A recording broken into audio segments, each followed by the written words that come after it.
नमस्कार। Mutual fund course के इस 4th एपिसोड में आपका स्वागत है।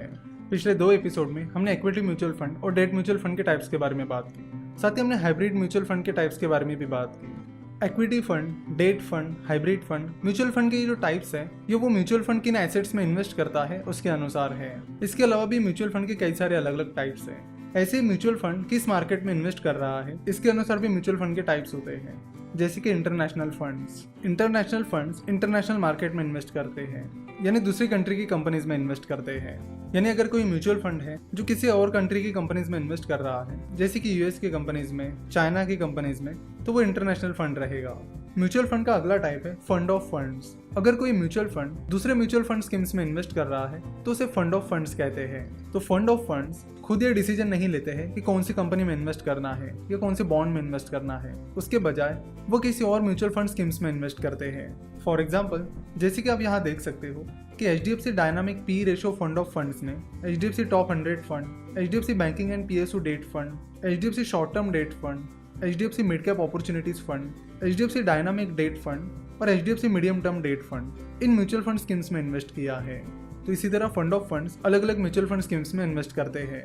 म्यूचुअल फंड्स के यूनिट्स आप कब खरीद और बेच सकते हो इसके अनुसार भी म्यूचुअल फंड के टाइप्स होते हैं, जैसे कि open ended mutual fund scheme, close ended mutual fund scheme और इंटरवल फंड्स। जब भी कोई नई म्यूचुअल फंड स्कीम लॉन्च होती है तब उसका NFO आता है। NFO का फुल फॉर्म होता है न्यू फंड ऑफर। तो जब भी कोई नई म्यूचुअल फंड स्कीम आती है तब उसका NFO आता है और उस न्यू फंड ऑफर के दौरान आप उस म्यूचुअल फंड स्कीम के यूनिट्स खरीद सकते हो। तो ये जो ओपन एंडेड फंड्स होते हैं उनके यूनिट्स आप NFO के बाद भी खरीद और बेच सकते हो। यानी किसी भी म्यूचुअल फंड स्कीम का NFO कुछ दिनों के लिए आता है, तो अगर वो ओपन एंडेड फंड है तो उसके यूनिट्स आप उस NFO के बाद भी खरीद और बेच सकते हो। साथ ही ओपन एंडेड फंड्स की कोई टाइम फ्रेम नहीं होती कि वो फंड कितने सालों तक चलेगा। वो उस एसेट मैनेजमेंट कंपनी पर डिपेंड है कि वो उस म्यूचुअल फंड स्कीम को कितने सालों तक चलाना चाहती है। ऑन द अदर हैंड, जो क्लोज एंडेड फंड्स होते हैं उनके यूनिट्स आप NFO के बाद सीधे उस म्यूचुअल फंड से नहीं खरीद सकते। यानी अगर आपको क्लोज एंडेड फंड के यूनिट्स डायरेक्टली उस म्यूचुअल फंड से खरीदने हैं तो वो आपको NFO में ही खरीदने होते हैं। क्लोज एंडेड फंड का NFO खत्म होने के बाद वो mutual fund scheme stock exchange पर लिस्ट की जाती है।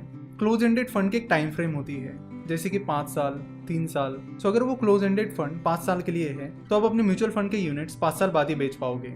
अगर आपको उन म्यूचुअल फंड्स के यूनिट्स 5 साल से पहले बेचने हैं तो आपको स्टॉक एक्सचेंज पर बेचने होंगे।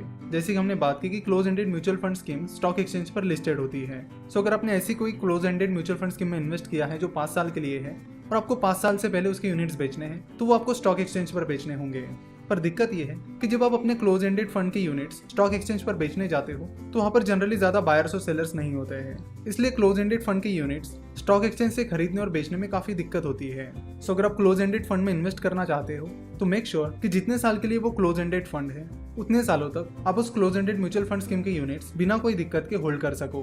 क्लोज एंडेड फंड के बाद आता है इंटरवल फंड। इंटरवल फंड वो फंड होता है जो NFO के बाद क्लोज हो जाता है पर बीच में साल में किसी इंटरवल में खुल जाता है। फॉर एग्जाम्पल, अगर कोई म्यूचुअल फंड स्कीम है जो NFO के बाद बंद हो गई है और साल में एक बार यानी 1 जुलाई से 10 जुलाई के बीच खुल जाती है तो उसे इंटरवल स्कीम कहा जाएगा।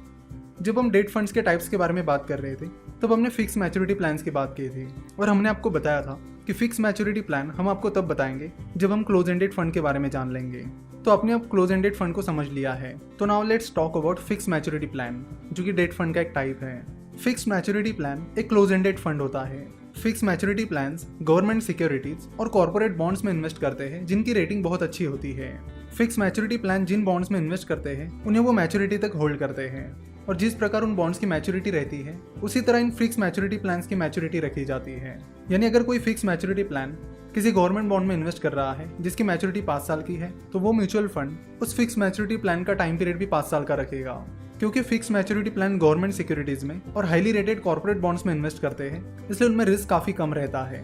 साथ ही हमने हाइब्रिड फंड का एक टाइप कैपिटल प्रोटेक्टेड स्कीम्स की भी बात की थी और हमने आपको कहा था कि इस स्कीम को भी हम आपको तब समझाएंगे जब हम क्लोज एंडेड फंड की बात करेंगे। So now let's talk about capital protected schemes.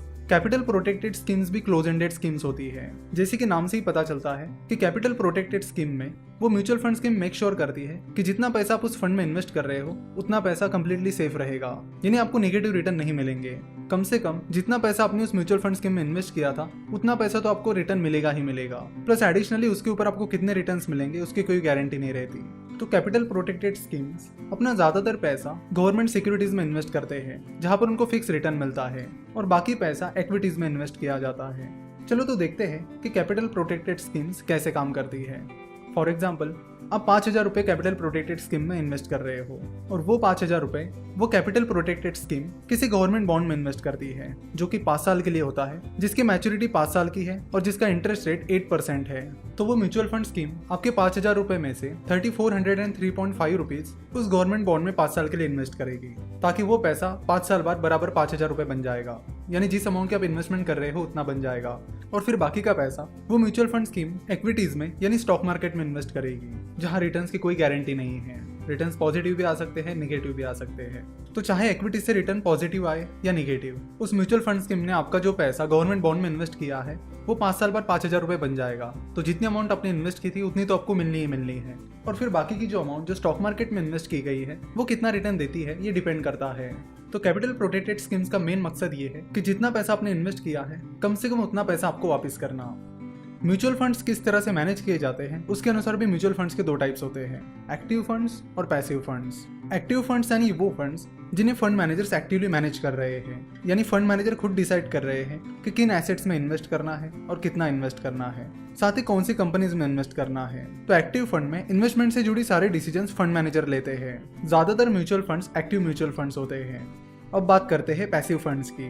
Passive funds वो फंड्स होते हैं जिन्हें फंड मैनेजर्स एक्टिवली मैनेज नहीं करते हैं। पैसिव फंड का बेस्ट एग्जांपल है index fund. Index funds indices में इन्वेस्ट करते हैं, जैसे कि निफ्टी, सेंसेक्स, इन इंडाइसेस में। अगर निफ्टी 50 इस इंडेक्स की बात की जाए तो निफ्टी 50 में 10.99% वेटेज HDFC बैंक को दिया गया है, 8.93% वेटेज रिलायंस इंडस्ट्रीज को दिया गया है, 7.85% weightage housing development finance corporation को दिया गया है, फिर ICICI बैंक को 5.87% का वेटेज दिया गया है और बाकी वेटेज अलग अलग कंपनीज को दिया गया है। निफ्टी 50 में कुल 50 कंपनीज है। सो अगर कोई निफ्टी 50 का इंडेक्स फंड है, निफ्टी 50 में उन 50 कंपनीज को जो वेटेज मिला है उसी वेटेज के अनुसार उनमें इन्वेस्ट करेगा।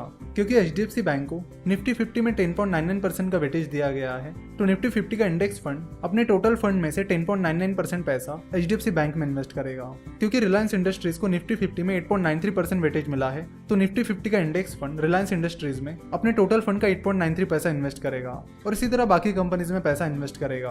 यानी इंडेक्स फंड उस इंडेक्स को कॉपी करते हैं, जिससे होता यह है कि जितना रिटर्न वो इंडेक्स देगा उतना ही रिटर्न इंडेक्स फंड देगा, यानी जितना रिटर्न निफ्टी 50 देगा उतना ही रिटर्न निफ्टी 50 का इंडेक्स फंड देगा। तो जैसे कि आपने देखा कि इस इंडेक्स फंड में उस इंडेक्स को कॉपी किया है, तो यहाँ पे फंड मैनेजर को कोई डिसीजन नहीं लेनी पड़ी, ना ही उन्हें कंपनीज का एनालिसिस करना पड़ा, उन्हें बस उस इंडेक्स को कॉपी करना पड़ा। तो ये सारे म्यूचुअल फंड के टाइप्स थे। पिछले कुछ एपिसोड में हमने म्यूचुअल फंड के सारे टाइप्स के बारे में बात की है। सो नेक्स्ट एपिसोड से हम आगे बढ़ेंगे और ऑफर डॉक्यूमेंट्स और बाकी कुछ चीजों के बारे में बात करेंगे। आशा करता हूँ कि आपको म्यूचुअल फंड का ये एपिसोड पसंद आया होगा। Mutual fund, stock market, finance और इन्वेस्टमेंट के बारे में और जानकारी के लिए आप हमारी वेबसाइट www.finnovations.com विजिट कर सकते हो। हमसे जुड़े रहने के लिए आप हमें फेसबुक, ट्विटर और इंस्टाग्राम पर फॉलो कर सकते हो। हमसे जुड़े रहने के लिए आपका बहुत बहुत धन्यवाद।